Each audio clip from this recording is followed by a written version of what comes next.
Bread TV is doing amazing work and the right things for the state of Israel and for humanity. So thank you so much, Bread.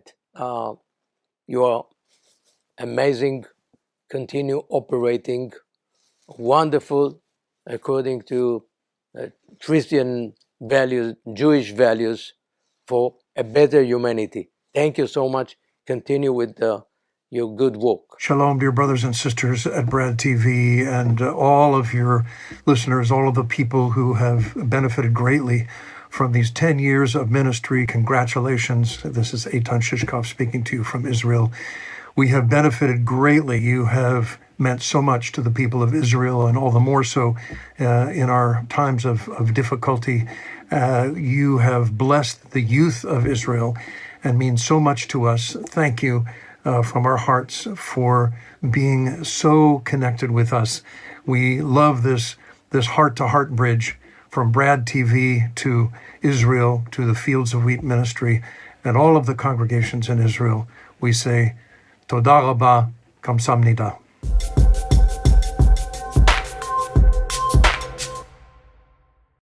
예, 이번에는 이스라엘 북부 지역 헤즈볼라와의 상황을 좀 살펴봐야 될 것 같아요. 지금 이스라엘과 이란 또 한판 마냐 뭐 이런 와중에 헤즈볼라가 이스라엘을 향해서 로켓을 막 쏟아부었어요. 어디에다 얼마나 쏟아부었습니까? 네, 이번 주 내내도 이제 헤즈볼라의 로켓이 계속해서 이스라엘 북부로 날아오고 있는 상황입니다. 이번 주 화요일에는 이스라엘 북부 여러 지역 그리고 또 메론산에 있는 기지를 향해서 로켓 공격 15기 이상이 포착이 됐고 전부 벌판에 떨어져서 사상자는 나오지 않았습니다. 그리고 그 공격이 있은 후에 1시간 뒤 같은 지역을 향해서 또 25발의 로켓이 또 날아왔다고 해요. 그리고 그 다음 날인 수요일 아침에도 마나라 지역을 향해서 여러 발의 로켓이 날아왔고 그날 당일날 오후 4시 반 그리고 저녁 10시쯤에 또 로켓이 키리앗 시모나 지역을 향해서 발사가 됐습니다. 오늘도 계속해서 북부 지역으로도 로켓과 드론이 계속해서 날아오고 있는데요. 5발의 로켓이 이 마얀 바루크라는 지역으로 날아왔고 방공망에 의해서 계속 요격되고 있다고 합니다. 제가 아까 오후에 어떤 분하고 전화 통화를 하는데 그 전화 통화하는 동안에도 이스라엘 쪽으로 로켓이 날아온다는 알람이 막 뜨는데 도저히 통화를 할 수 없을 만큼 계속 알람이 뜨는 거예요. 그 정도로 많이 날아왔다라는 거예요. 네.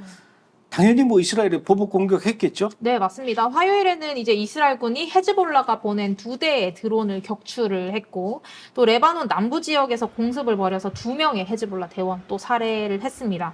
수요일에도 또 그 드론 공습으로 2명의 헤즈볼라 대원을 계속 제거를 하고 있고 로켓 발사대도 함께 공습을 해서 제거를 했습니다. 이렇게 뭐 이스라엘과 헤즈볼라는 계속해서 공격을 주고받고 있는 상황인데요. 아직까지 이제 헤즈볼라 최고급 지휘관이었던 이 푸아드 슈크르 제거에 대한 보복 공격은 아직 오지 않았기 때문에 조만간 큰 공격이 있을 것으로 예상이 되고 있고요.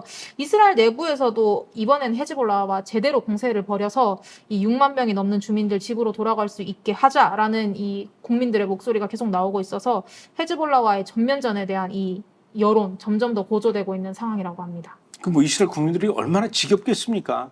언제까지 이렇게 당하면은 보복 공격하고 당하면 보복 공격하고 이렇게 질질 끌지 말고 확 그냥 밀어붙여라 뭐 이런 심정이겠죠. 그럼에도 불구하고 유럽 국가들은 이런 상황들 이스라엘과 그 헤즈볼라와의 그런 그 이 갈등의 긴장의 어떤 클라이막스 이걸 별로 이렇게 의식하지 않고 오히려 낙관적으로 보는 것 같아요. 그동안 그 유럽 비행기들이 레바논으로 날아가던 걸 다 운행 중단을 시켰는데 최근에 에어프랑스가 다시 레바논으로 운항하는 거를 재개했다면서요? 네, 베이루트항 운행을 한 차례 중단했었던 이 에어프랑스가 오늘부터 항공편을 다시 재개한다고 합니다.